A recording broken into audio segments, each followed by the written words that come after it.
Gary Parrish. Welcome back. CBS Sports Eye on College Basketball Podcast, where we sometimes discuss camel fighting, dodo birds, and leaky black. Matt Norlander is here with me. And the Eye on College Basketball Podcast is presented by Jersey Mike's, proud sponsor of the Naismith Award. Jersey Mike's would like to offer their congratulations to all of the athletes on the watch list. Let's get into it. Often in television, we start a pregame show with just like an opening thought. Like that's actually in the rundown. It's just like opening thought, just like big picture stuff. Tell us what you're excited about. We don't usually do that here, but it seems appropriate on a weekend like this weekend to just start with something like that. So Norlander, good to see you on Super Bowl Sunday. How great was this weekend? Let's just start there.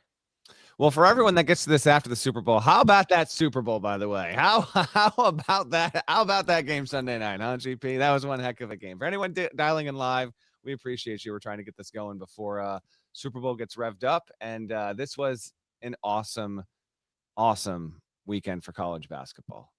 We will get to where I was on Friday night. But the thing I loved most about it was, while there were a couple of instances where we had two really good, compelling games going at a time, I like the fact that so much of it was staggered. Like Connecticut and St. John's had Friday night to themselves. And then we really got, there was some stuff early on Saturday that was interesting. Indiana picks up a controversial home win over Wisconsin, despite the most brutal officiating I saw over the weekend. That means a lot. Wisconsin fans are rightfully pissed. Indiana fans get a good win. There was some stuff that happened earlier in the day. Hold on a second. Wait, be specific on that, because I understand the block charge situation, but then the foul at the very end, people seem to think slow motion, get this angle that he did get tripped. Yeah. No, and there's something to that as well. It's more that shouldn't have been a charge kind of thing. Gotcha. But I'm just saying, there was some stuff earlier on Saturday that was dialed into, very interested in. But we know that the bulk of it was all on Saturday evening, and it started with Duke, Carolina, and then as that was going, then the next block came with Michigan State, Illinois, Kentucky, Tennessee was in there, BYU, Houston was in there. There was a lot happening, but it was nice and spaced out, and it made for, I was in studio for CBS Sports HQ. It made for an optimal viewing experience for college basketball on Saturday and for the weekend in general. It's also, and I think you'd agree, it was a well-timed weekend. I don't know if it was the best weekend yet this season. It was a very good one. We actually had some pretty amazing ones in November and December. There's just not as many people dialed in nationally on this podcast. Sure, a majority of people that listen to this podcast know what I'm talking about with some of those awesome weekends that we had in the non-conference portion. But now, Saturday, college football is done. While I know there are NBA games being played, let's be real about that. They're not flaring the radar the same way ranked on ranked matchups with high-profile players, amazing endings, big upsets do. So college basketball and its schedule makers and the leagues, which try that as best they can, you can't always hit it just right to get the right kind of matchups in the right kind of cadence on the right kind of weekends to maximize your potential for exposure. College hoops hit it out of the park. Just one really good, interesting result after another. We're obviously going to get to the stuff in Chapel Hill first, but that is the best case scenario. The most intense Kentucky, Louisville fans, Cincinnati Xavier fans, I take it back because you can make a case yours is just as intense. The most prominent, popular, mainstream rivalry in college basketball. It did it again, and that was a wonderful thing. Your thoughts on the overall weekend before we get into heels, Duke? I think you touched on something that is accurate. It just felt like one great thing after another. All day long, it was okay, that was awesome. What's next? Oh, wow. And then it's okay, Seth Trimble, that was incredible. What's next? Man, BYU Houston still coming? It was just, it was, my poor wife, she was like, really, another one? There's another one that you have to watch? What she said. Hold up. There's another one that you just have to watch. Yes, there's another. Yes, that's how it goes. And by the way, can keep your thought on, but I had that same thought. We had all this weekend. We have still so much more season to go. That's what I love about it. We still have so much more good stuff still to come. This weekend was definitely, if not the high watermark, one of them for the season. It was great. And your note about yes, the NBA is happening, but a third of the league isn't even trying to win. a third of the league is more interested in our product right now than their product right now. For real. Which is actually something where the Jazz had like, I don't know, they were really dude. They benched Jaren Jackson and Lauri Markkanen for the entire fourth quarter. I mean, it's incredible. Yes. I mean, the NBA's got real. I mean, we don't have to go down that track, but they got real problems that they got to figure out. I mean, that last night in Utah that Utah game was crazy. Anyway, back to college basketball. So yeah, the NBA's going, but college basketball really did dominate the live sports conversation this weekend. Obviously, the Super Bowl's the Super Bowl, but just awesome stuff from early in the day through the end of the night. And like you said, it really started on Friday, and we'll get to that eventually. Let's dive into some results. Place to start, it feels like, is the Dean Smith Center. Final score, North Carolina 71, Duke 68. Duke led by as many as 13 points, never trailed in the game for a second until Seth Trimble buried a three in the final second to create the final score. Is this something we're going to show people? Do we have that, or... not to my knowledge. I don't know if we do have it. Everyone saw it. Whatever. Everybody's seen it at this point. All right. Awesome moment. Seth Trimble is a Chapel Hill legend forever. Did you know it was good when it left his hand? No. I didn't. One of those, like, as it was playing out, my real-time thought was like, that's a great pass by Dixon, and it was a great pass. Yes. And then it goes in, and it's just another amazing moment. So I don't forget it, by the way. Shouts to Dan Schulman. He came through again, opening of the broadcast. As always, we appreciate you there. I just didn't want to not mention that because he always comes through on that end. The ironic part about the end of the game was that Caleb Wilson, at first half, he had 17 points, was terrific, and really was counterbalancing Duke's attack. And Duke obviously had control of the game. Boozer didn't even get off to Cam Boozer didn't get off to a prominent start. And then in the final minute, when you think like, okay, is Wilson going to be the guy that does it? He wasn't. He had the key tip off the missed Boozer attempt with the layup that got Carolina the ball back and had him in place to have the bucket to win the game. But it was like Dixon hit a three with 5 and change to go that I thought was big. He hit another one with a little more than 2 minutes to go that was big. Vesar hit one that tied it, a three. And when he let that go, I did not think that was going in, GP, but it did go in. Critically, Patrick Ngongba fouled out. Yeah. It was 62-55 with 6:18 to go. If he doesn't foul out, does Duke win? I don't know, but it obviously was clearly notable. Duke fans watching the show, listening to the podcast, are probably hoping that one of us will mention it sooner than later. I will mention it. Carolina only had 1 foul in the second half.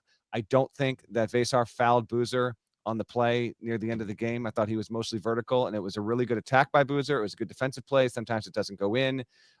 Did I love the ISO play? Not really, but Boozer's amazing. And Shire said, like, I'm going to take it every time. I get that. I do understand why you do that in that kind of spot, but he couldn't get it done there. There's just so much attached to this game. Carolina 9-0 run to wrap it up. First time they won on a shot in the final second in a game since Luke May did it with that deep 2. I erroneously tweeted it was a 3 back in 2017 in your town of Memphis to beat Kentucky in the Elite Eight. It actually had been that long since Carolina. Now I'm talking any opponent. Carolina wins the game. There's 1 second or less remaining on the clock. It had been that long since they did that. It was the first time, a couple notes from UNC and then take it away, GP. Yep. It was the first time Carolina beat Duke with fewer than 10 seconds to go on a shot since 1996. Dante Calabria, tip in, 6.5 to go. The 3-point margin for UNC in a win is the closest against Duke since 2005. Sean May had 26 and 24 in that game. Sean May, now an assistant on the staff. I like this nugget here. Shouts to our research team. Carolina has knocked off Kansas, Kentucky, and Duke this season. The first team to do that since 2001-02 Maryland, which won the national title that year. Carolina has not defeated those 3 teams in the same season since the year Jordan hit the shot to give them the title in 81-82. And then in terms of the quality of the win, Carolina hadn't knocked off a top 5 opponent since March of 2022. Really nice performance. Wilson finishes with 23 points. And UNC only had 7 turnovers. So there's plenty to go with here. Take it where you please. I thought Vesar's performance in the second half was probably the most important development of the entire game. All of his points, all 13, came in the second half. Amazing visuals. The Trimble triple to win it. Your thoughts on the latest epic chapter in an unending rivalry that just fuels the sport unlike any other head-to-head we have. First and foremost, awesome stuff from Dan Shulman, and the Jay Billis smile added to it, I think. Yeah. The Jay Billis abrupt smile added to it. So we get a kick out of that.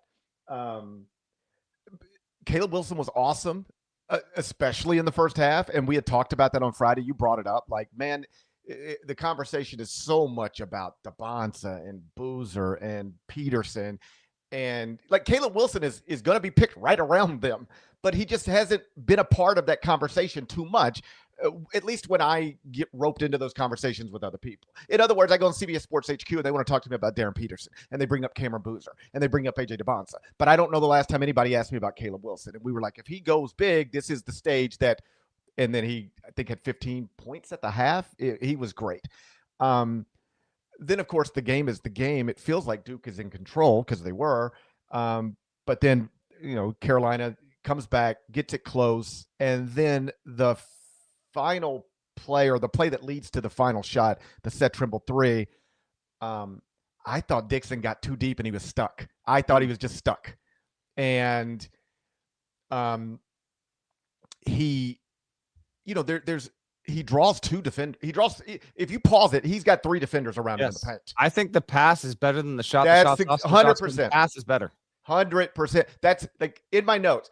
No guarantee Dixon could even see Trimble in the corner or that he was wide open, but he saw it. He got it there. Like written right here, the drive and kick tougher than the shot. And so he's really, Seth Trimble, legend forever, because that's the highlight. That's you make the shot, but the play to get it there was incredible. And then of course you get the court storming, and then you got to the premature one. I was gonna send it to Shulman. Like, hey, I need the distance from the court to the stands as the crow flies right now, because we got to get all these students off the court. So they do that, and then there's another court storming, and then it got uncomfortable, I guess, for some people, and I don't care. I'm done talking about court stormings and the dangers of them. I just don't care. Do you care, or can we continue? We've talked about it plenty. Listen, it's Duke Carolina. They stormed the floor. I actually was curious the last time it happened. Plenty of people got back to me. 2014, Duke was ranked, Carolina was unranked, and I think there was another one in 2003. It happens every so often. I don't care if you play your rival and you beat him at the buzzer and you storm the floor. Like I go ahead and do it. Now, to the seriousness of it, like Shire said, he had staff members that got punched. He said his family was, fearful of what was happening. That's all completely understandable. And also to Shire's credit, he said, have at it with the court storming. Do what you got to do. I just want us to get off the floor a little bit easier.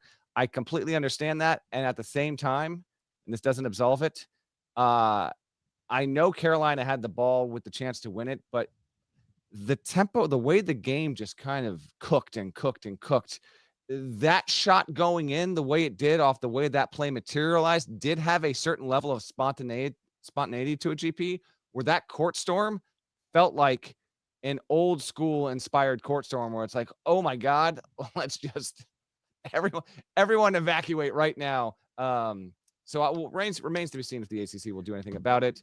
I'm not doubting Shire one bit. I know Carolina fans and defenders have been like, show us the evidence of this, right, specifically. So there's been a little bit of that. The rivalry remains as hot and heated as ever, but it did become a part of the story. I believe Shire even opened his post-game presser with it.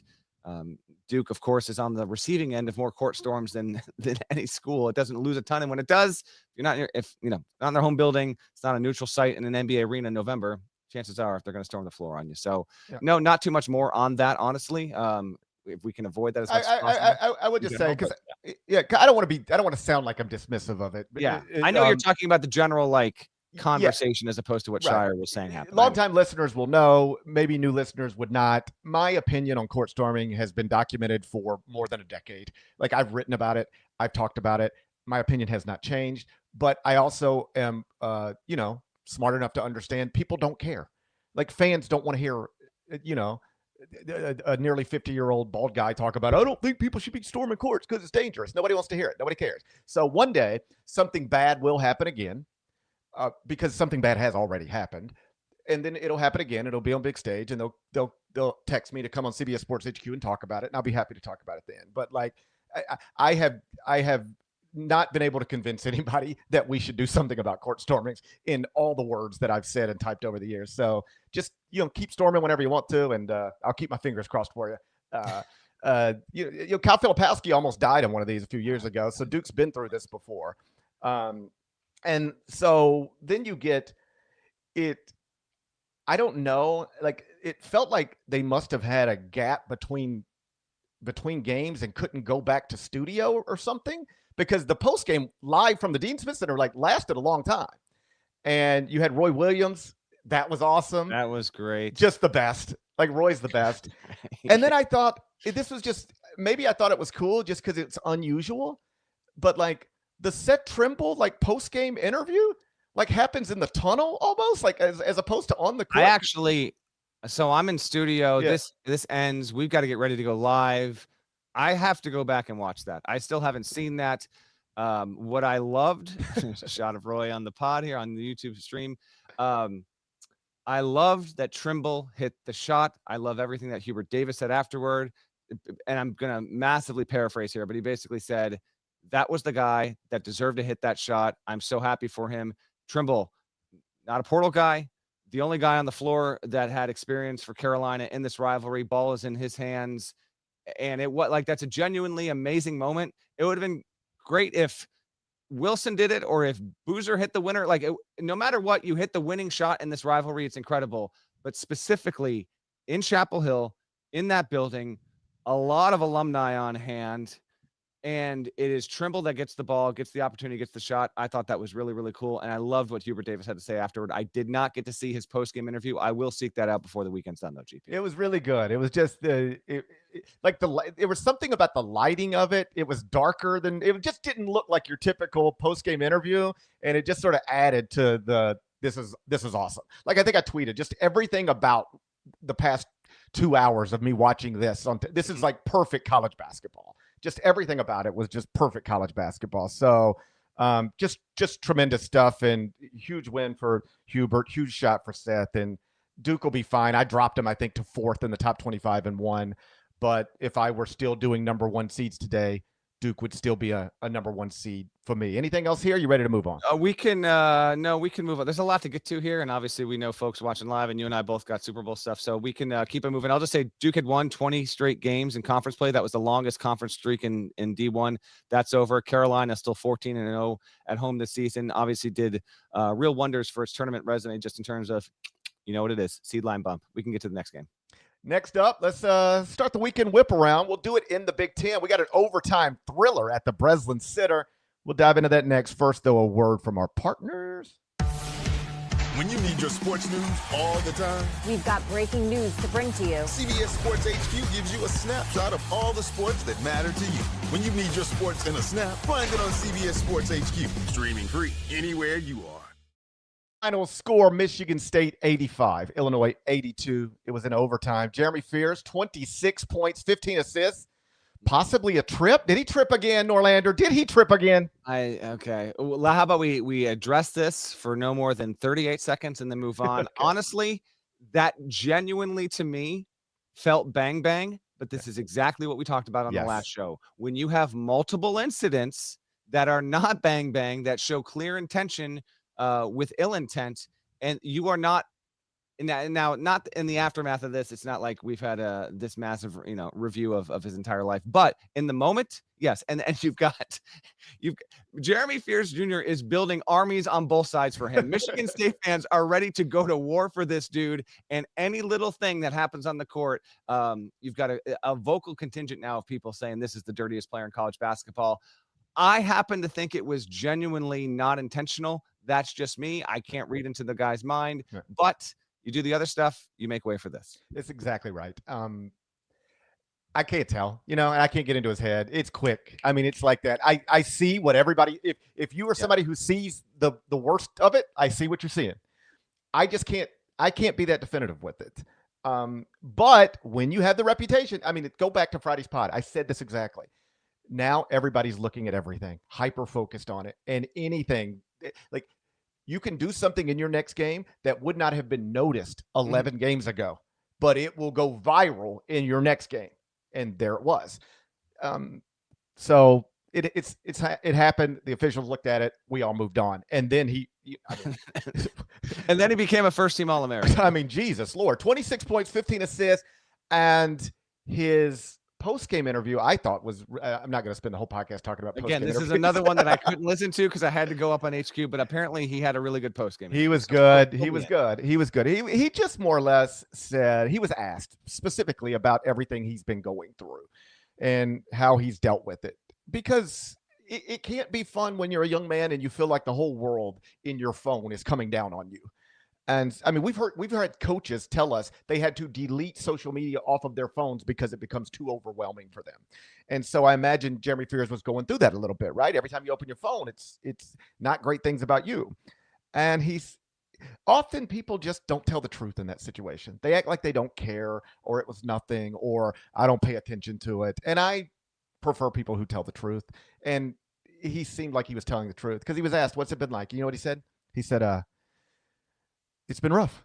He said, it's been rough, but I put myself in this position and I need to pull myself out of this position. I'm paraphrasing here, but the main quote, but the main thing was it's been rough. It's been hard. It's been difficult. It's been challenging. And again, he did it to himself. Nobody's making excuses for him, but a different player at a different school, they might not even put him in that interview, post-game interview under these circumstances. Correct. That does actually speak to Izzo in general Michigan State culture, which is very appreciated. No question. Yes. So they put him out there. They said, yeah, talk to him. Ask him about whatever you want to ask him about. And he was asked the obvious question, and I thought he handled it. Well. Obviously, big storyline. It goes to overtime. Keaton Wagler was not great for most of it, but Buddy banged home a big three at the end, and then they get a steal. He gave it up, and I know why he gave it up, but man, if I could redo it for Illinois, I might just say, buddy, we'll live and die with whatever happens with you. You handle this. You handle this from this point forward. He gave it up and never got it back. He did. There's just so much going on in this game. How about Jake Davis? Straight from a dispatch concert, two awesome foul shots to get it to overtime, and he makes it happen. I thought he was going to miss one of them. He was like a 75% foul shooter going in. I just thought it was a big moment, big pressure. I was like, I don't know if he's going to make both of these. I was like, there's no way he makes both of these. Yeah. Even if you're a 75% free throw shooter, somebody can figure this out way smarter than me. But what does that number go to under those circumstances? Exactly. But he did hit it. Wagler, yes, had a bad game. 2 of 16. He managed still 16 points on 16 shots, but 2 of 16 from the field. And as I said in studio, it is entirely acceptable. He has been incredible. You go on the road against a league rival, top 10, top 15 level team. They're trying to dodge 3 in a row.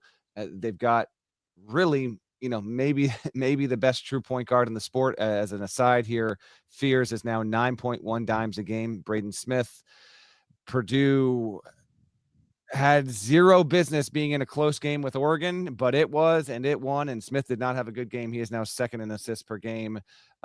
Boilermakers fans, your team's got to get its act together because the schedule's about to get really tough, and I can't believe I was dialed into a Purdue-Oregon game on CBS for 2 full hours because I did not think. They had me go on HQ in the pregame, and, you're trying to what can Oregon do to stay in? And I straight up was like, Nate Bill is going to have to be amazing. I don't think Oregon keeps this within 10. I just don't think it has any shot.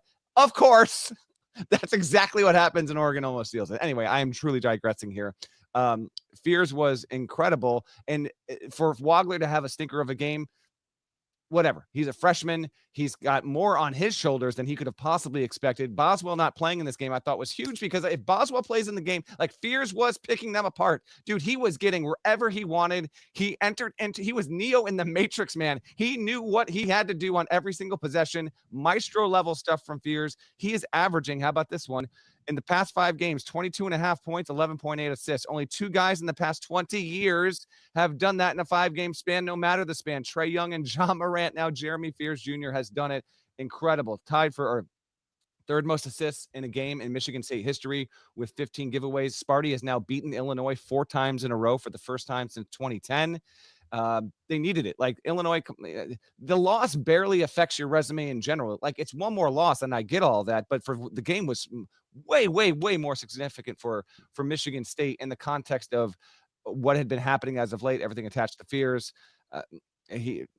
That Fear stuff was just amazing, dude. I want to say top 5 game I've seen this season, and there have been some amazing games. So credit to Sparty for getting that done, and in the process, making the Big Ten race just that more compelling. Like we're coming live here after Michigan didn't have too much of an issue with it. Ohio State, as expected, was able to get that done and win by more than 20 on the road.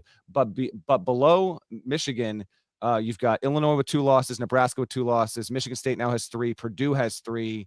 So we'll see. Maybe the Wolverines pull away, but I thought that was a really compelling game with an important result for the context of the league race. All right, you want to keep it moving? We had another ranked on ranked matchup on Saturday. Final score: Houston 77, BYU 66. This is how I ended my night. Cougars have now dropped, and I should be specific. BYU Cougars have now dropped 4 straight and 5 of 6. What's happened to Kevin Young's team other than the schedule? Because I do think the biggest thing is the schedule. Okay. That's part of it, but man, at a certain point, you got to get some good wins here. BYU, yes, it has dropped 5 of 6, but it had Arizona opportunity on its home floor, close and lost. Houston on its home floor, certainly in the game for points, couldn't get it done. And I want to obviously touch on Houston here. But BYU, 17-6. I haven't broken. I mean, we got so many more games to figure out. I didn't dive into it. I would guess BYU right now is like a best bottom end 5 seed. It might be on the 6th line because it has not yet proven it can beat a Final Four threat. Not even like a Final Four candidate. I'm talking like a Final Four threat. Its best wins, and these are aging well. Villanova and Clemson, it needed to come back from 22 down at the Garden. Caught that game in person back in December. Those are the best wins. Wisconsin in Salt Lake City, they destroyed them like it's a good win, but hasn't been proven yet. DeBonta had another nice game, a really nice game. Game high 28 points, had some really good moments, but the thing I said last night was, I do think that BYU can be a team where wherever it lands on Selection Sunday, if that is 4 seed, 5, 6, I don't think it drops below a 7. So let's just say it's in that 4 to 7 range, wherever it winds up. I do think BYU, because of its talent, is going to be capable with the right matchups of being one of those teams where it's not on the top line, it's not on the second line, probably not on the 3 line, and it gets to the Sweet 16. It's like, well, damn, they just beat 2 opponents by a combined 39 points because of the talent, the scoring they have there. So some of the struggles they're having right now, I'm not that concerned about its impact in the first weekend of the tournament. But at the same time, when it gets to the second weekend, or it gets to a 1, 2, 3 seed level team, maybe even a 4 seed level team, do you need Wright, DeBonta, and Saunders all to be playing in harmony? Can you afford to have one of those guys have an off night? Because the thing that I love about BYU is now I think they've entered into to Final Four dark horse territory, GP, just because they haven't been good against the teams they need to be good against. They haven't been able to win those games.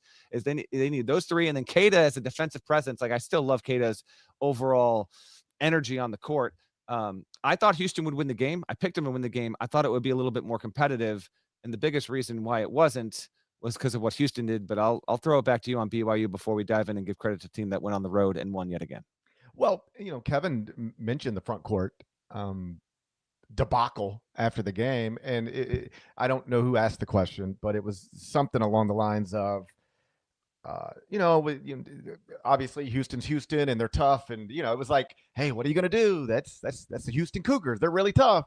And he was like, yeah, of course. But like, we got to be better up front. I mean, that's not good enough. What my front court did tonight is not good enough. And so, obviously when you go from top 10 in the country to losing 5 of 6, frustration starts to set in. So maybe we're getting a little hint of that. But again, most of this is the schedule. The 4-game losing streak, it's a loss to Arizona, number 1 undefeated Arizona, at home by 3. A loss at Kansas by 8. At Oklahoma State by 7. That's the tough one. But then Houston at home by 11.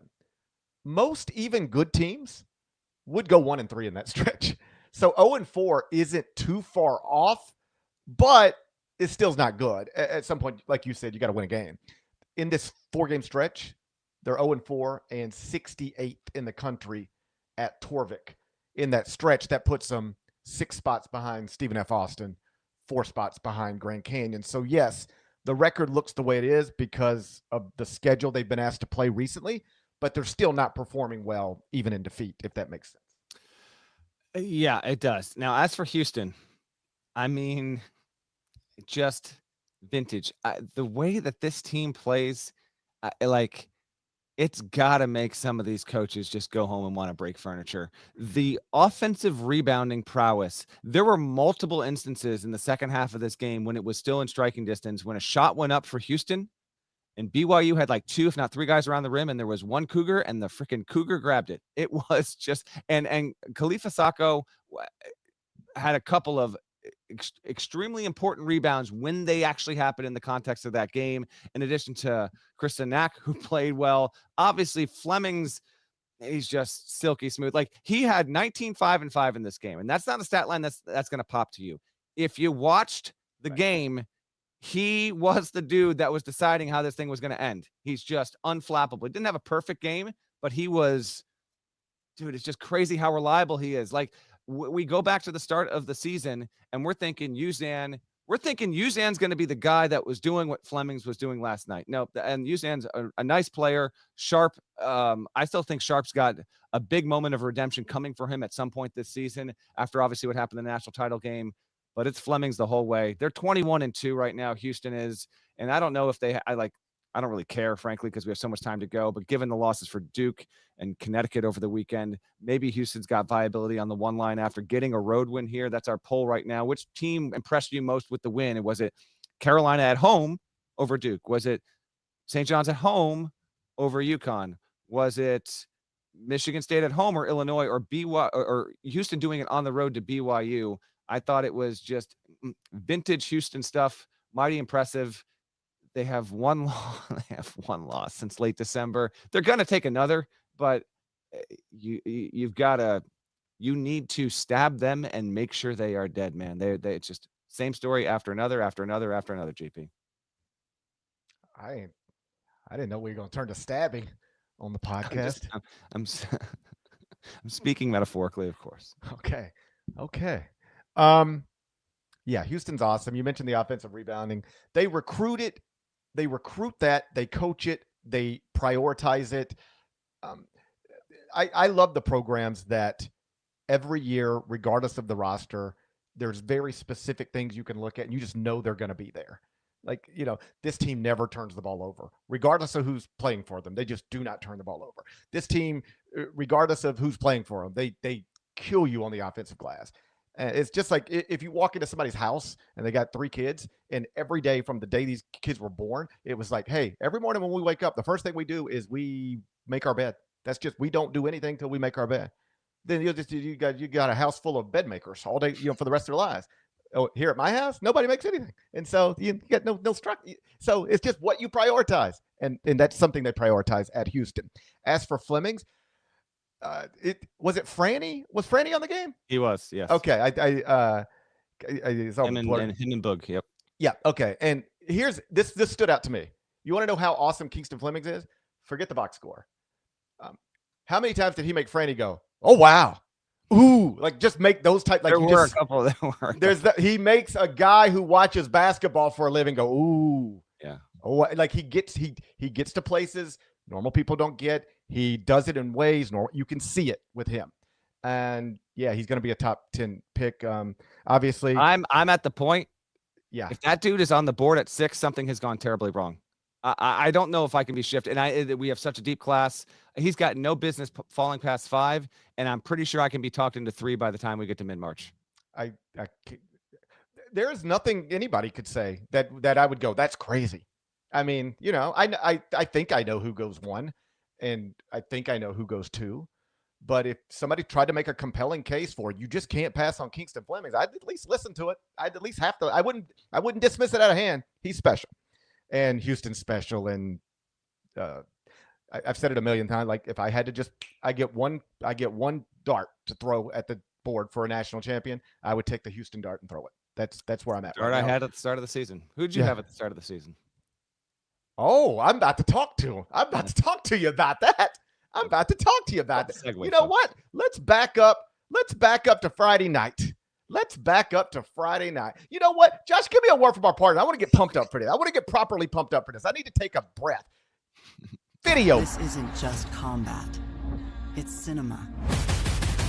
Ready or not, here I come. Let's go! Are you not entertained? The new home of UFC, Paramount Plus. Let's back up to Friday night. Final score, St. John's 81, UConn 72. Norlander, you were there? I was there. Tell me what it was like to watch the top 25-1 preseason number one No, dominate the Huskies inside the Garden. you don't get to do this. You lose. You bailed. You picked UConn like I did, but I own it. Picked UConn to win and cover. Okay. It was And a, St. it was John's a, it, isn't the number one team in the country. You can't. it was a strategic pick. I picked with strategy. I was trying to protect my peace. I was By trying the way, apparently Stover was in the building. I didn't get a. Hey, I hear you're. No, I got none of that. Got a bunch of nonsense about St. John's and a mass text out with a bunch of CBS guys. Dude, our group text went wild Friday night or Saturday night or whenever Honestly, it was. in all honesty, I had to mute it. I was like, I can't. I'm trying to work right now. I can't do this. I'm just going nuts with a bunch. I'm like, I'm on the desk. I'm like, what? Do you think Zook would appreciate if I just started bombing like 13 texts in a row as he's getting ready to come up at halftime? No. Zook is a professional. You know what Zook does every time he's coming back from break? He takes his phone and he puts it face down, just like that. Ain't nobody bothering Zook while he's working. That is correct. He is the best. The Garden on Friday was outstanding, and the St. John's fans took over the building, which, yeah, it's the home venue, but it's the Garden. And as Steve Masiello, the associate head coach of St. John's, told me after year one we got here, it was like 65-35 UConn fans. Last year we were able to flip it and get it better in our favor, and now Friday night, a minimum 85% UConn. They were in the building for sure. But St. John's fans came up big. I appreciate there was a group of guys at the end of the game that loved the show, wanted to say hi. And I was literally getting ready to file and go on HQ, but I said hello, wanted to give them a shout. Very, very kind guys that were on cloud nine with this kind of win. Amazing environment. Everything I wanted it to be. For the final, Parrish, I want to say for the final 10 minutes of the game, everyone's on their feet. St. John's was ready, capable. Zuby Ejiofor had himself just hell of a night, man. 21, 10, 7, 3 blocks, 2 steals. And for as good as he was, Dylan Mitchell had an outrageous putback that I want to say, did it put him up 5, maybe 7? When that play happened, he materialized out of nowhere. It looked like, okay, UConn, as it's unfolding, okay, UConn will get the ball. We'll see if they can do something. And then it was just a quasi dagger as much as it could be. You had Dylan Darling, who in the second half really kind of flipped the mojo for St. John's in general. Like, he showed up in a significant way. And this was after, of course, the teams battled to be level at halftime. Big for the Big East. That was kind of my biggest takeaway late Friday into Saturday was if UConn had won the game, it would have been 23-1, undefeated in the league, conceivably potentially on the table to run the table in the Big East. And instead, we've got 2 one-loss teams. Johnny's technically a half game back because they're 11-1. UConn is 12-1 at this point. And we have some real drama here. Like, we actually have a race, which is beneficial for the Big East because it's probably only going to be a 3-bid league. Like, Seton Hall lost at the buzzer to Creighton over the weekend, and I know that game meant a ton to Creighton and its fan base. It's been some heavy times there earlier this week. But Seton Hall losing that opportunity on the road, quad 1, like, its chances are fading away. Villanova looking good. Got another win, didn't mess around, won at Georgetown. So if you're only going to have 3 teams get in the tournament, can we at least have the top of the league be something that's really drawing us in beyond the obvious things that are bringing us in? The 2 Hall of Fame coaches, the 2 big brands, we get all that. You actually had a fantastic game, really well played. Johnny's had how many? 10 turnovers but forced UConn into 15 of them and really capitalized off that in a big way. Demery had just a weird night. He had top 5 dunk of the season, really was dictating a lot of stuff, but had 9 turnovers, like stunning stuff. I know the cameras were catching Hurley, just vintage Hurley. Like it just cut away, and it's just there's no one better mid game. Izzo comes close in terms of just the bemusement on his face. And then I talked to him afterward, and like he wasn't beating himself up over it, but he's like, we had it, and he called it great adventure with Demery because like the highs were so high. But if you turn those 9 turnovers, Parrish, into like 5, Yeah. maybe it makes a difference in the end. Final score is 81-72. The game was closer than that. St. John's pulled away at the end. I know that's a bit of a long monologue, but it was wonderful to be there, and really, really cool to see St. John step up in a major way and give you just a bit of a redemption. But a reminder, this is not the number 1 team in the country, nor is it 2, 3, 4, 5, 6, 7, 8, 9, or 10. They are the preseason St. John's number 1 team in the top 25 and 1. I think everybody remembers that. Didn't have. I don't know why people didn't want to bring that up this weekend. Wrong. People loved bringing up St. John's was number 1 in the preseason top 25 and 1 when they were 4-3, and 7-4, 9-5 with a loss to Providence. Man, they couldn't stop tweeting about it then. Now, 9-game winning streak, 18-5 overall, 11-1 in the Big East. Since January 6th, St. John's is 9-0 and ranked 12th at Torvik, which is one spot ahead of UConn. Okay. It's one spot ahead of UConn in the same stretch. Since January 6th, you go over to Torvik, you sort some data. Here's what you're going to find. St. John's is undefeated and ranked 12th in the country. UConn is not undefeated and ranked 13th in the country. Rematch in Hartford 2 weeks from this Wednesday. Yeah, we'll see if and that game should have stakes. And as I wrote, I think like there's a chance here. So UConn's 22-2. It could be 23-4-5. Could be 26-2, although it's got a roadie against Nova before that. So we'll see. And then St. John's upcoming schedule: home to Xavier, at Providence, at Marquette, home to Creighton. So St. John's could be 22-5. These two teams might not lose again before they meet again later this month. Fantastic stuff for the Big East. It needed that kind of result. Yes. And they really did need that kind of result. I agree. I'm not suggesting the Big East is out there rooting against UConn or whatever. You just need a tight race. And this if UConn beats St. John's, however they do it, it's like, well, I guess they're just head and shoulders above everybody in the league, and they've got no challengers. And they still, I think, are the best team in the league. I think most people would agree with that. But at least now we got something to look forward to. They these two teams might not lose again until they meet again, which would obviously be awesome. So that was fun Friday night in the Garden. Let's transition over to Rick Pitino's old school. Final score: Kentucky 74, Tennessee 71. UK has now won 3 straight and 8 of 9. Yeah. Awesome week for Mark Pope. Yes. I think you mentioned this on social media. His daughter came back home for the first time in a long time. I'll let you get the specifics. So that was a sweet visual. And then obviously you get the big win over a ranked opponent this weekend. Now you get the week off to like enjoy this. They don't play again until Saturday at Florida. So 3 straight, won 8 of 9. I did move UK back into the top 25 and 1 at number 26 on Sunday morning. 17-7. This is 7. They were 17-7 a season ago, albeit in a tougher SEC, but 8 of 9. The only one they lost was the game I went to when they were a no-show in Vandy. Thanks, Pope.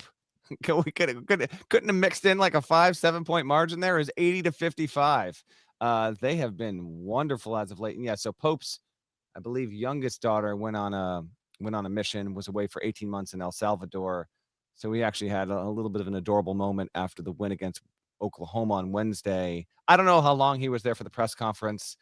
They won easy. Like typically you want coaches to stay as long as they need to at a presser, but he had his phone out and was tracking his daughter's flight. Yeah. And it was saying, like 19 minutes until scheduled landing. He gets to the airport. They meet up. So he got to see his daughter for the first time in a year and a half, got back-to-back wins. And then on Saturday, it's not just the win. It was 74-71. It's against Tennessee. Kentucky has swept Tennessee 2 seasons in a row for the first time since 2011-2012. And Tennessee and Kentucky, like that, those fans do not like each other whatsoever. So you get that. You do it this season with back-to-back comeback wins from double-digit deficits. Remember, the first one was from 17 down. This one they were down by 14 at the half. It's the largest come from behind win by halftime deficit in the history of Rupp Arena, which is wild to me, but true nonetheless. And not only that, they did it on denim night. They had the throwback unis from the 95-96 season, which, by the way, there was someone else at the Garden. Guy said, guys, they were like 20 minutes away from doing, the putt to win, whatever. Yeah. So one guy's in a Kentucky 95-96 hoodie. I was like, is that home field? Or he's like, no, this is the genuine thing. I was like, that's awesome, man. That 95-96 Kentucky team is one of my favorite ever. It made me want to cover college basketball, basically. The guy in the hoodie didn't have the putt. His buddy did. He sank it from like half court. They got like 4 tickets to go to the U.S. Open at Shinnecock on Long Island later this year. I thought it was awesome. But it was interesting that he was wearing that hoodie on the same weekend that obviously Kentucky was celebrating the 95-96 team. So all of Pope's buds are in the building. They all came to the post-game press conference. You want to talk about vibe swings. You go back to Kentucky 6 weeks ago. Yeah. Woo, we talked about it. We podcasted it. One of the most disappointing teams in the country. And now it has flipped it. 5 double-digit comeback wins. You don't want to have that consistently, but impressive. And they did it despite Nate Ament doing great stuff again. 29-8. He leads the SEC at 23 and change since January 10th points per game, but Owe played well again, always averaging like 20.6 points in league play GP. He was awesome. That's a good win. And as you mentioned, it sets up the Florida game next weekend.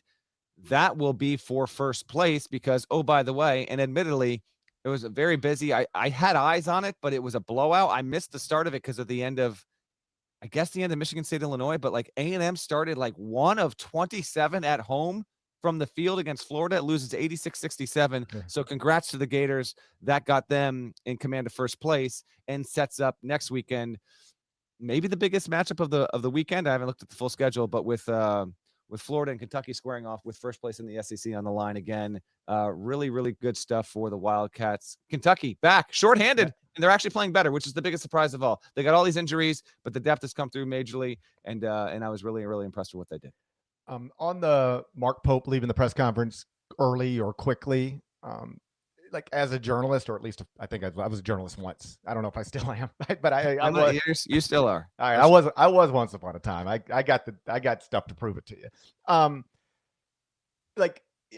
mean, I guess I want coaches there as long as necessary, but I'll never get mad at a man for going to see his daughter for the first time in 18 months. Yeah.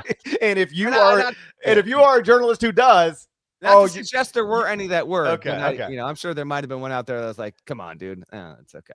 Yeah. I don't even know if there was, but if there was, like, calm down. Yeah. Your job's not as serious as you think it is if you're upset about Mark Pope getting to the airport as quickly as possible to see his daughter. Got to acknowledge the undefeated teams. I think Arizona, yes, and Miami University both win this weekend. The Wildcats are 23-0 with, I mean, the best thing on tap. We're going to get to that in a minute. Miami is now 24-0. Next up for them Friday against Ohio. If you got anything on either, I know neither game was like whatever, but like if you got anything from that, this is the place. They won by combined 53 points. I kind of wondered if Miami would get it done on the road against Marshall. It did. I mentioned on Friday's show that was statistically their least likely win or most likely loss. Didn't matter. They didn't mess around, which has been a change of pace from what they've done. Good on them. No, only other things I have here before we look ahead. I will note that Oklahoma almost blew an epic loss that might have caused Porter Moser to quit on the spot. They beat Vanderbilt, but they had a 19-point lead with like 3 minutes and 20 seconds to go, and they almost lost it. They get the win. Tyler Tanner was awesome in the defeat, but that was one where it's just Porter Moser is really going through it. So couldn't help but notice that. Bama won at Auburn. Good win for Bama. We still don't have a Bediako update. I guess that's supposedly coming on Monday. They did the court stuff on Friday. They presented their cases and all of that. It seems to be something that might genuinely be up in the air, but we'll wait and see. And when we podcast again, we'll talk about the developments there. But Bama did win. That's a good one for them. They were able to get some good dubs there. And there was some other stuff. But this weekend felt primarily about 6 or 7 major results that are really defining the contours of the conference races and the pushes for the 1s and 2s and 3 seeds as we move forward. All right. Up next, let's do the AP poll look ahead. I actually don't think it's that easy this week. We've had some interesting results over the past 7 days. We'll get into that next. First, Josh, let's get one more word from our partners. When you need your sports news all the time, We've got breaking news to bring to you. CBS Sports HQ gives you a snapshot of all the sports that matter to you. When you need your sports in a snap, find it on CBS Sports HQ, streaming free anywhere you are. All right, let's do the AP poll a look ahead. Of course, we'll publish an update on Monday. Last week, a reminder, it was the top 5 in order this way: Arizona, Michigan, UConn, Duke, Illinois. It will not look like that tomorrow. What's it going to look like tomorrow? I'll give you first crack, Norlander. All right, I'll give you 5. You give me your 5, and then I'll try and figure out the 6 through 10. Arizona 1, Michigan 2, obviously. 3, 4, 5. Iowa State 3. Just kind of out there, quietly dominating. They're going to have some high-profile games coming again. Don't worry. Houston 4. And then I'm going to say UConn maintains top 5 status. Lost. It was the highest ranked team to only lose once, and it lost against a ranked team, St. John's.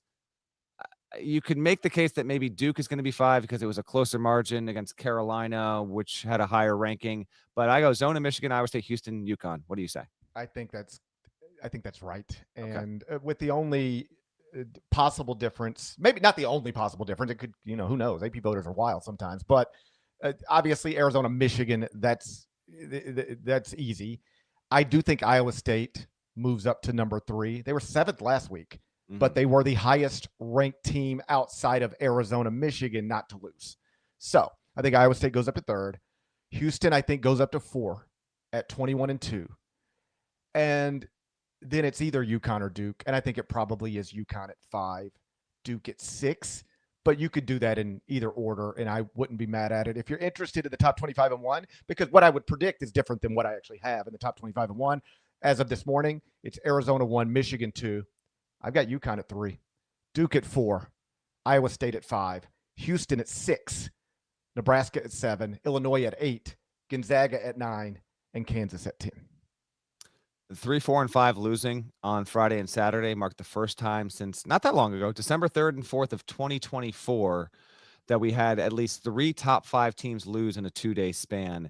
Back then, it was number 1 Kansas, number 2 Auburn, number 4 Kentucky, and believe it or not, number 5 Marquette. Yes, last season, Marquette was as high as number 5. Times change with a quickness. For the back end of the top 10, I'm going to say Duke is 6, Nebraska is 7. I think Kansas did well for itself. I think it's going to be 8. I have Illinois still staying in the top 10 as a result of its win at 9. And then we'll see if they'll jump. I think Carolina getting that win gets them into the top 10. That I'm going to reference our poll here from this episode of Eye on College Basketball. Viewer results, best win of the weekend of the 4 most notable ones: Carolina over Duke, 63%. Number 2, St. John's over UConn, 22%. And then Michigan State over Illinois. And then Houston over BYU, bringing up the caboose there. So UNC over Duke was the most dramatic. I kind of feel like St. John's doing what it did was the best win. Real quick, like, what of those 4? Remember, Houston's the only one that got it on the road. Which one was the quote unquote best to you from the weekend? Yeah, I mean, I think Houston going into the Marriott Center. Yeah. Yeah. Did do it on the road. BYU's still a pretty good team. The other one's got them at home. I don't know. That came in last in the poll, but I think you can make a case for that. I have Gonzaga falling out of the top 10, Parrish, because remember, got the loss against Portland. So I don't think there's any way the AP voters will have the Bulldogs in the top 10. You want to look ahead to Monday? Yeah, let's look ahead to the next couple of days. On Monday, it's the Pitino Bowl at MSG, Xavier at St. John's, NC State at Louisville, and then the big one. And this is this is a great game. This is like all-time great stuff. There is stuff connected to this game that I genuinely didn't know until I started honestly, it found me as much as I found it. And I will give credit where credit is due. Tell me if you're aware of this. I'll just tell you what I got. So it's number 1 Arizona at Kansas, wherever Kansas happens to be ranked when the AP poll updates on Monday. It's Arizona undefeated. Yeah. On Big Monday, inside Allen Fieldhouse, arguably the greatest stage in college basketball, against a 2-time national champion coach, blue blood program, and the presumed number 1 pick in the NBA draft. I mean, what? This is like, I'm going to have a party tomorrow night. Forget the Super Bowl. Oh, no, I'm going to have a party tonight too. Well, Seahawks Pats has nothing on Arizona, Kansas, and I'm not being funny. Oh, And I love me the are you ready? NFL. It's my Are you second ready? favorite sport to college basketball. I am so much more jacked for Arizona at Kansas than I am Seahawks Patriots, knowing full well most people are going to listen and watch this after the Super Bowl has been played. Maybe it's an all-time epic, but I kind of think we're getting a clunker. Arizona, Kansas, come on. I have no idea what kind of Super Bowl we're going to have, but I will tell you, if somebody for some reason right now said, "GP, you can only watch one," I would say, first off, shut up. You don't get to tell me what I can do. All right, I can watch what my house. I can watch whatever television setup. You see my You should see. Still haven't tweeted it, by the way. Still waiting for that photo. It will not come across the right way. It will come. We're getting there slowly but surely. You shared the video with the suitcase in the snow in your neighborhood. We're getting there slowly. I've got hope by the end of the year. Maybe we'll get you there. But even that was like, I was uncomfortable with that for that reason, just because I didn't like people seeing my neighbors' houses. Like, genuinely, I didn't like people seeing my neighbors' houses. Hold on. You weren't being held at gunpoint to post the video. I know, but like, first of all, I thought it was a funny video. Like, I was walking a half mile through ice and snow, like Leonardo DiCaprio. But no, you're not going to see a picture of my TV setup. But first, I'd say, you can't tell me what I can watch. And then we'd argue. All right. But if they convince me they can tell me what I can watch, and I can only watch one of these sporting events over the next 2 days, hand to heart. And I'm not somebody who tries to tell you college basketball is the best. It's not the best. I don't know if it's actually the best. It's great. I don't know if it's actually the best sport. Like, people like to say things like that. College basketball is the best sport. I don't know if that's actually true. All right.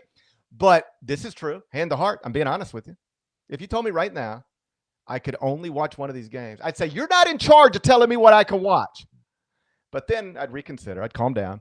And then I'd say, yeah, I'd rather watch Kansas and Arizona. I swear to God. I'm going to have a party. I'm going to have a party tonight with my wife and kids at my home. And then I have a party tomorrow night in my hotel room in New York by myself. There you go. I'm partying the next 2 nights. You can't stop me. You ain't going to be able to say. Okay, now let me tell you what I read. Okay. Tell me if you knew any of this stuff. Credit to Rock Chalk Blog. They're all over it. They're all over it. Arizona will be the first #1 team to play inside Allen Fieldhouse as a visitor in the Bill Self era. Did you know that was true? No, but that's a half truth, because I think when Oklahoma played and there was the Buddy Hield 46 triple OT, I think Oklahoma was #1 in the coaches. So Arizona will be the first in the AP poll. So okay, I think that's a half truth. Yeah. So, but I'll just make it the whole truth then. Here's the whole truth. Arizona will be the first top-ranked team in the AP poll to visit Allen Fieldhouse in the Bill Self era, according to Rock Chalk Blog. If this is wrong, take it up with Rock Chalk Blog. All right. But that's one. You ready for this? Bill Self has never lost a Big Monday game at home. That's insane. Take a shot at the record. Bill Self, Big Monday games, Allen Fieldhouse. What's the record? I've already told you. It's a 0 in the loss column. I'm going to say, first of all, that's a joke. That's a joke. I'm going to say 46-0. It's 38-0. Yeah, I just, come on, man. Come on. And they don't just never lost on Monday when Bill Self is going. That's crazy. That's what Rock Chalk Blog said. That's what Rock Chalk Blog said. That's crazy. 38-0 on Big Monday. And keep in mind, Big Monday is not like Kansas against whatever the worst team in the Big 12 is. It's like, it's going to be Kansas against another team we thought in July was going to be awesome. Again, this is at home, though, not on the road. They've obviously been picked off on the road. But even still, that's a joke. Yeah. Right. Okay. And here's another just thing that I had no idea was true. According to Rock Chalk Blog, Kansas has never beaten a #1 team in the AP poll at home in Allen Fieldhouse. I think I've heard that before. Yeah. One of those weird ones. But they've often been like the the #1 team. Prevented other teams in the Big 12 from being the #1 team. Right. I had heard that one, but yeah, there's a lot of incredible stuff on display here. Yes or no? Arizona takes its first loss Monday night. I believe it's going to be favored in the game, for what it's worth. I'm going to Arizona. say, I think Arizona will be favored in the game.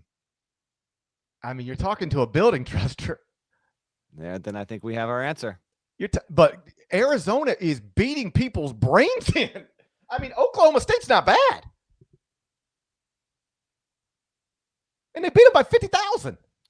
Arizona, one loss as of Tuesday morning. Yes or no? I'm gonna say yes. I'm gonna say no. I'm gonna say I'm just gonna gonna say trust the no. building, but I'm gonna say they win. I feel stupid either way. I'm either picking against an Arizona team that is beating everybody's brains in, or Allen Fieldhouse with the number 1 pick in the draft. Either one sounds stupid. Yeah. Either thing you say about that game sounds stupid. You were either picking against an Arizona team that's undeniably awesome and killing everybody, or Bill Self, Darren Peterson, and Allen Fieldhouse. How do you pick against either one of those things? I refuse to pick. I take my pick back. I have no pick on the game. That will be, I believe, checking out here on the Monday schedule. Do we think NC State and Louisville will both be ranked? Because if they aren't, if one of those teams isn't ranked when Arizona plays Kansas, it will be the 75th ranked on ranked matchup so far this season. We'll obviously get more later in the week. NC State Louisville also really, really tasty. Like Wolfpack on the road against the Cards. Cardinals won against Wake Forest over the weekend. NC State was able to get a home win against Virginia Tech. It's won 6 in a row. That's a wonderful appetizer from the ACC to get Monday going. What do we have on Tuesday, GP? On Tuesday, I'm going to be in studio CBS Sports Network with Brent Stover, Roy Hibbert. I heard Brent's a Johnny's guy now. He's got to do something. He's got to do something. That Kansas State thing ain't working out. My God, that's gotten rough. It has. Stover, Roy Hibbert, John Rothstein will all be in studio with me. Inside College Basketball at 8:30 p.m. Eastern, followed by Oklahoma State at Arizona State at 9. And then we're going to knock out Inside College Basketball and call it a night. A one-game night? Wow, look at you. You have no – that schedule changes my week. It changes the way it will change our Wednesday morning podcast. It'll change the way my eyes look on the Wednesday morning podcast. That Tuesday schedule is a gift from God himself. This is proof that I've been in my scripture. This is God paying me back. This is God paying me back for being in my scripture. He gave me a one game on Tuesday night. We probably out of there at what? 11:30 Eastern. This is God paying me back. Elsewhere in the sport, Vanderbilt at Auburn, BYU at Baylor, Purdue it's just you got to tune in because BYU, you're on the road. Come on now. Baylor's a letdown. Yeah. But then the big one, I think, yes, clearly, Purdue at Nebraska, the Boilermakers inside Pinnacle Bank. That feels like the game of the night. Game of the night, to be sure. That's Purdue after, again, the Oregon. I'm not going to call them no-show. They won. Like, did you see the post-game interview that Robbie did with Fletcher Lawyer? Like, Fletcher was understandable. Like, Fletcher was pissed. Like, Robbie was expecting Lawyer, like, he asked that you get the win. And Fletcher basically, not in a disrespectful way. Like, he was definitely like, what the hell was that? What we had no business playing Oregon to a 4-point finish. And I agree with him. So we'll see if Purdue can respond here. Because it had 3 losses prior to the win over Maryland, Nebraska at home. That's a good one, and we'll see if Purdue can actually walk into Pinnacle Bank. That's going to be a big ask there. Wisconsin also plays at Illinois on Tuesday. See how Illinois bounces back. Those are 2 teams coming off of losses, but that's a tasty one as well. You want to call that a show? I think that's a show. I think that's a show. I'm about to have a Super Bowl party. I'm heading over to a friend's house. We're getting the car and see. We don't. Would you rather go to the Super Bowl party or host the Super Bowl party? Host it every time, buddy. Yeah, I'd rather go. I don't want to be hosting. No, I don't want to go. I want to have a party, and then I want to put my head on a pillow, and I don't want anything in between those 2 things. Okay? I want to have a party, and then I want to put my head on a pillow. I don't want to have to get home. No, I'm always just like, I send the group text to a very select. That's the other thing about a Super Bowl party. When I say I'm having a Super Bowl party, I don't mean a Super Bowl party. I mean, I invite a small handful of people that my wife and I both enjoy being around, which is like one other family. No, that's not true. We got a couple of friends coming over. Their kids are around the same age, that type of thing, and it'll be fun. We're gonna get Central Barbecue and have a wonderful time here in the greater Memphis area. All right, let's have a night here. To everyone listening after the Super Bowl, I hope it was amazing, and you will hear from us again. I believe schedule is correct. We'll have our special Tuesday CBS Sports Network show, 1 Eastern in real time, and then obviously that populates in the feed on the YouTube channel thereafter. So if you want to get our thoughts as quickly as possible on Kansas and Arizona, well, then we'll be with you Tuesday, 1 o'clock Eastern on CBS Sports Network. Let's get out of here. Shouts to Devin Downey, Chester, South Carolina, Terry Teagle, Legend, Huck, Larnell. Thank you guys once again for watching, listening to the Ion College Basketball Podcast. If you're not subscribed, please go subscribe anywhere you subscribe to podcasts, Apple, Spotify. More of us than there are of them. That needs to be reflected in the comments. So do that, and we will talk to you again real soon. Till then,